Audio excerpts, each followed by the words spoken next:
Hey McGinn, welcome back. Hope everyone enjoyed their weekends, had some nice time to relax, to spend some time with family, friends, play a little bit.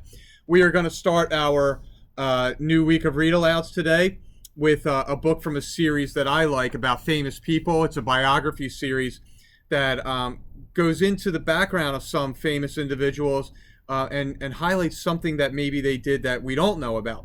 And so the one I picked today is when Neil Armstrong built a wind tunnel. And the reason that I picked this was there's been a little bit of news lately of trips to space. They're launching, NASA is launching a new telescope that could tell us more and more about outer space. There's different journeys going to up into space. And there's talk that in 2025, we're going to send people to the moon for the first time in about 50 years. So that's going to, going back to the moon will be neat. So here is a book about Neil Armstrong's life when Neil Armstrong built a wind tunnel.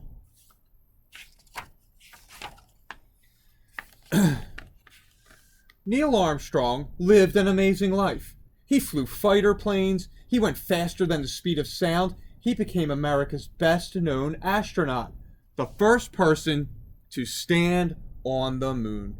How did Neil do so much? As a kid, he studied and worked hard. He set goals, and he dreamed big. Someday, I want to go to that moon, he said.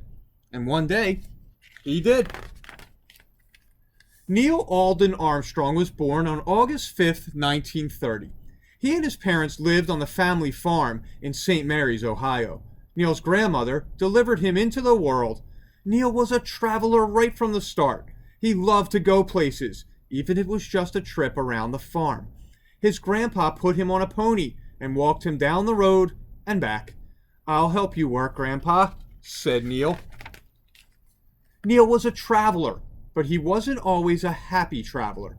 His father was an auditor, so his job involved lots of driving, often over long, twisting country roads. Little Neil went along for the rides.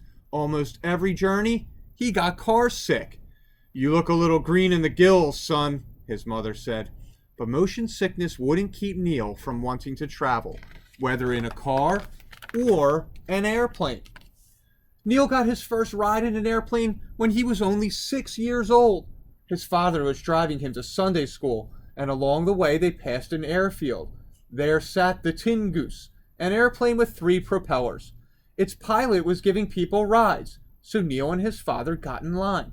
Before takeoff, Neil's father was nervous, but not Neil. He helped buckle in his dad, and when the propeller started spinning, Neil grinned. But reaching for the sky in an airplane was not enough for Neil. At age 9, he got a small telescope. He gazed into it for hours without saying much. His friends thought Neil was dreaming of going into space. Later, Neil and his friends made a great discovery. A neighbor named Jacob Zint had a telescope too, one with an 8-inch lens. Mr. Zint kept it in an observatory atop his garage. "Do you think he'll let us look through it?" asked Neil. The answer was yes, and so began a lifelong friendship between Neil and Mr. Zint. Neil knew that to reach the stars, he would need to work hard.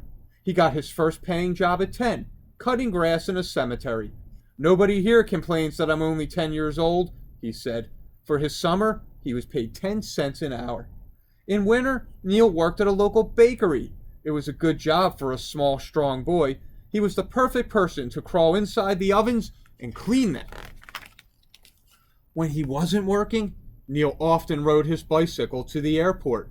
There he did jobs for the pilots. One day a man asked him to help clean the airplane. Neil wiped its windows and polished its silvery skin. In return, the man offered to take Neil for a ride. After a few minutes in the air, the man nodded toward the control stick. "Want to take it?" he asked. "Yes, sir," said Neil. And just like that, Neil was flying the plane.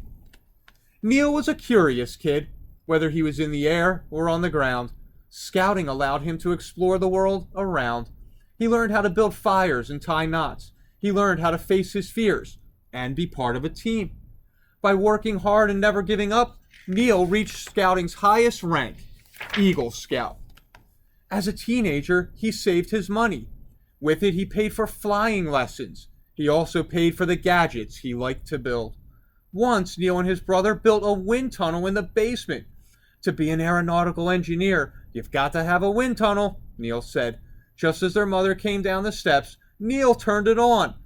The blast of air nearly knocked her over and broke a window. Neil wasn't just smart about building gadgets. In school, he often stumped his teachers with questions. He was smart and worked hard.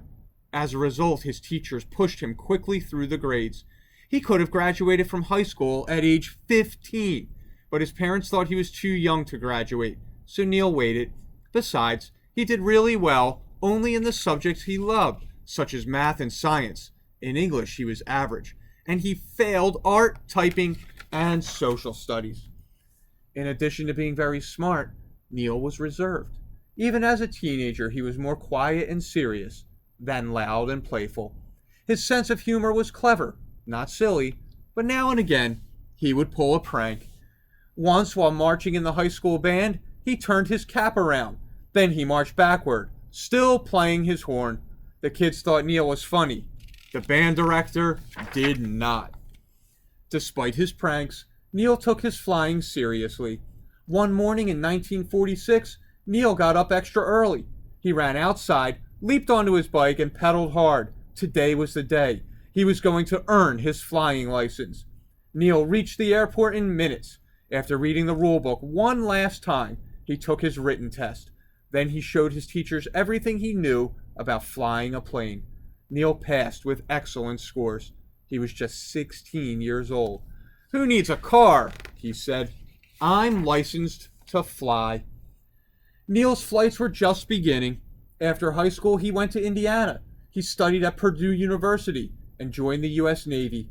When the Korean War began, Neil stopped his studies and became a full-time pilot. He flew 78 missions and even survived a crash landing. When Neil returned from Korea, he finished school. He worked as a test pilot. In the X-15, he hit speeds of almost 4,000 miles per hour. But even greater things still lay ahead for Neil Armstrong in places far, far beyond the clouds.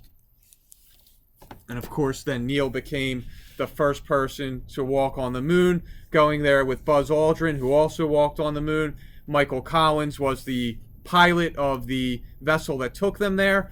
And now today, Neil Armstrong is known as one of the great astronauts in history. Boys and girls, I hope you pick up biographies, learn about special people in our world and from our past, and we'll be back with a new read aloud tomorrow. Have a great night.